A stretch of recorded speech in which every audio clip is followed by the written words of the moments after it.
Hello বন্ধুরা, আজকে আমি আবার চলে এসেছি নতুন একটা ব্লগ নিয়ে। আজ আমার মামার বাড়ির মন্দির পুজোর দিন। তো আমি আর আমার ছোট্ট পেখম পৌঁছে গেছিলাম। দেখতেই পাচ্ছ মন্দিরের ঠাকুরগুলো। তো শিব দুর্গা আগেই ছিল, তার সঙ্গে বজরংবলীটা আজকে নতুন করা হয়েছে। তো সেই পুজোই হচ্ছে। মামা, ছোট মামা আর মামি দেখছো পুজোয় বসেই পড়েছে। পুজোর সংকল্প শুরু হয়েছে।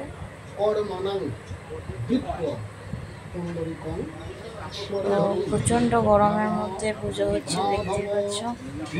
এখানে ঠাকুরমশাই বসে আছেন আর আমার দিদা বসে রয়েছে। তো দিদার বয়স হয়ে গেছে, তাই দিদা পুজোয় বুঝতে পারেনি দাদুর সঙ্গে। দাদুরও অবস্থা খুব একটা ভালো না, তাই ছোট মামা আর মামি বসেছে পুজোতে। বড় মামি সমস্ত কিছু জোগাড় করে দিয়েছে, রেডি করে দিয়েছিল। ছোট ভাই আছে, তাই বড় মামিও পুজোয় বসেনি। দেখতেই পাচ্ছ সংকল্প করছে ছোট মামা। এই যে নতুন ঠাকুর দেখতে পাচ্ছ, বজরংবলীর মূর্তিটা নতুন বানানো হয়েছে। আর মোটামুটি সবই ছিল, শুধু শিব ঠাকুরের নতুন একটি নন্দী আনা হয়েছে আর ওই ত্রিশূলটা বানানো হয়েছে।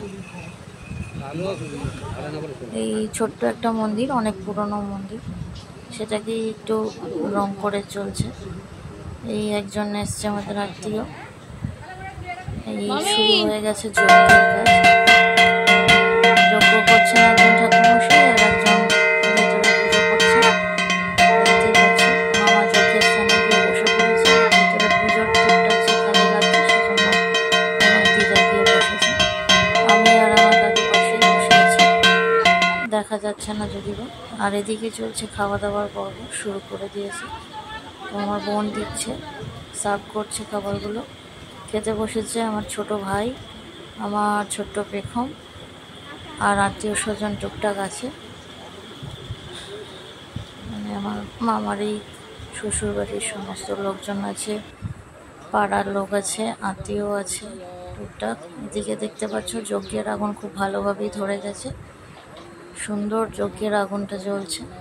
প্রচণ্ড হাওয়া দিচ্ছিল, তাই জন্য মানে মোটামুটি ওখানে বসাই যাচ্ছিল না।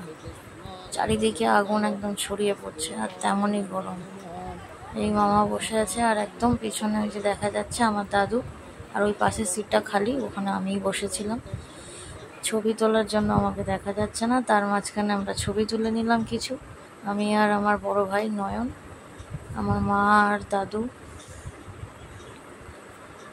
আর এখানে আমরা তিনজন আছি, আমার দিদা, মামা আর আমি, তিনটে জেনারেশন।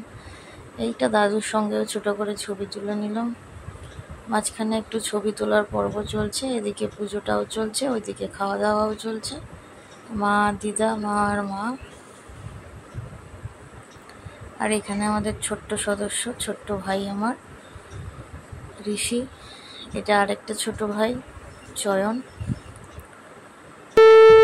এই যজ্ঞের মোটামুটি কাজ শেষ, এবার যজ্ঞের আহুতি দেওয়ার সময় চলে এসেছে। ছোট মামা আর মামি দাঁড়িয়ে পড়েছে।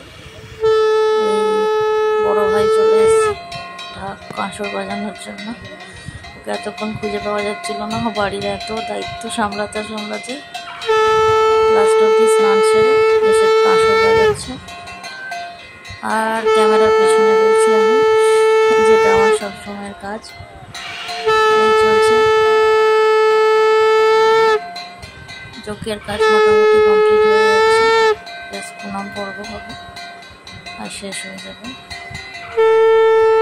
ঠাকুরমশাই প্রায় হিমশিম খেয়ে গেছে, এত চড়া রোদ ছিল। একটা লাস্ট কঞ্চি ভাঙার একটা বলেছে, 3 টুকরো করে আমার সেটা কিছুই জানি না,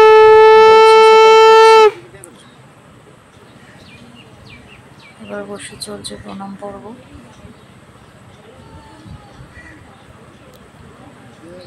যজ্ঞের আহুতি সবাই একে একে দেবে, যেহেতু ওরা সংকল্প করেছে, তাই ছোট মামার মামিকেই প্রথম শেষ করতে হবে।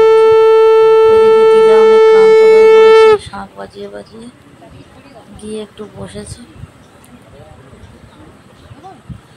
দাদু আবার দেখছে দিদা কাজ করতে করতে চলে গেল কেন। এখানে ভাই আবার চলে গেল, আবার কি কাজের ডাক পড়েছে। ঠাকুরমশাই উঠে একটু রেস্ট নিচ্ছেন এবং একটু বলে বলে দিচ্ছেন। উনি হিমশিম খেয়ে গেছে, এত পরিমাণ গরম। পুজো শুরু হতে একটু সময় লেগেছিল, তাই শেষ হতেও অনেকটা সময় লেগে গেছে।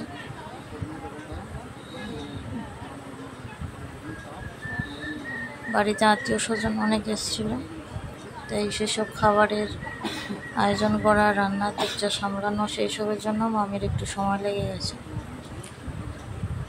মোটামুটি মামার কাজ শেষ, এবারে মামি শুরু করেছে।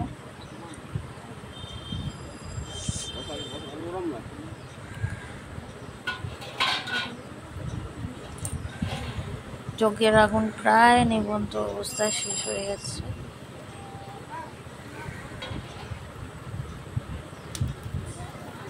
মন্দিরটা অনেক পুরনো, নতুন করে হয়তো মন্দির বানানোর পরিকল্পনা করছে। তো আপাতত একটা পুজো করে নেওয়া হলো এই বছরের মতো। বছরে একবার করে পুজো হয়।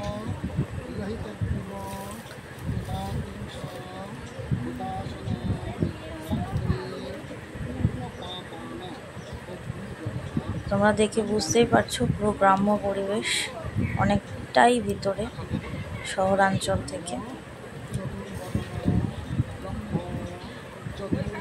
তো এই মামার বাড়িতেই আমার ছোটবেলাটা কেটেছে, আর ছোটবেলাটাই প্রায় এখানেই আমি বেশিরভাগ টাইমটা কাটিয়েছি।